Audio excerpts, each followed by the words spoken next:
Tandaan niyo po ito.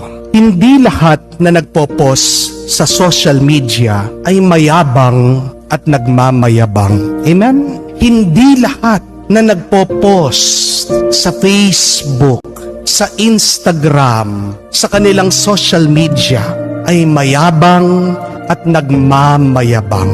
Kung nagpo-post siya tungkol sa bakasyon nila, o kaya naman nagpo-post doon sa mga nagbigay ng regalo sa kanya, kung nag-post siya tungkol sa katatapos pa lang na bahay niya, o kaya naman pumasa siya para sa pag-abroad, pumasa sa board exam, o pinost niya yung kanyang bagong sasakyan, bagong motor o bagong bisikleta, kahit ano man yan, please, wag mong isipin na ang taong yan ay mayabang. Sana maging masaya ka para sa kanila. Sana i-affirm mo yung ibang tao doon sa saya nila. Sana mag-compliment ka naman sa mga nagtatagumpay sa buhay. Amen? Huwag na huwag kang magagalit, huwag na huwag kang maiinis dahil nagpo-post ng achievements ang ibang tao. Amen? Bakit? Dahil deserve din ng ibang tao ang maging masaya. Kung nga ikaw gusto mong maging masaya, gusto din ng ibang tao na maging masaya sa buhay nila. Hindi po ba? Isipin mo na lang, kaligayahan ng ibang tao ang mag-post sa kanilang social media. At walang masama doon. Ang karanasan nila, ang natanggap nila, gusto nilang ipakita.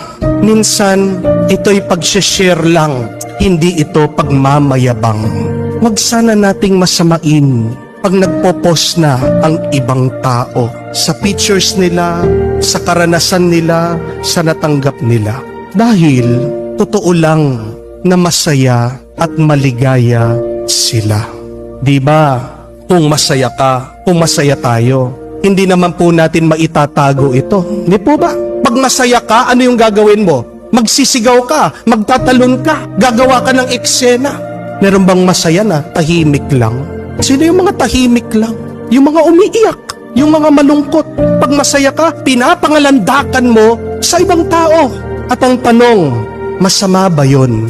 Hindi. Ganyan ang ginagawa ng mga tao sa social media. Ngayon, kung affected ka sa pagpopost ng iba, anong ibig sabihin? May problema ka. At ano ang problema mo? Inggit, aminin mo, naiinggit ka sa iba. Amen? Yun yung tanong mo. Bakit ako naiinggit sa iba? Pag nagpo-post sila sa kanilang bakasyon, sa mga natanggap nila, sa tagumpay nila, sa achievement nila, kasi gusto mo din mag-post ng picture pero wala kang maipost. Di po ba? Ano ang ibig sabihin kapag ikaw ay naiinggit? Hindi mo matanggap na may nangyayaring mabuti sa kapwa mo. Amen? Ang taong inggit, walang nakikitang mabuti sa buhay niya. Kaya palagi siyang nakatingin sa iba. Yun yung tanong paano ba natin aalisin ang inggit? Napakahalagang tanong.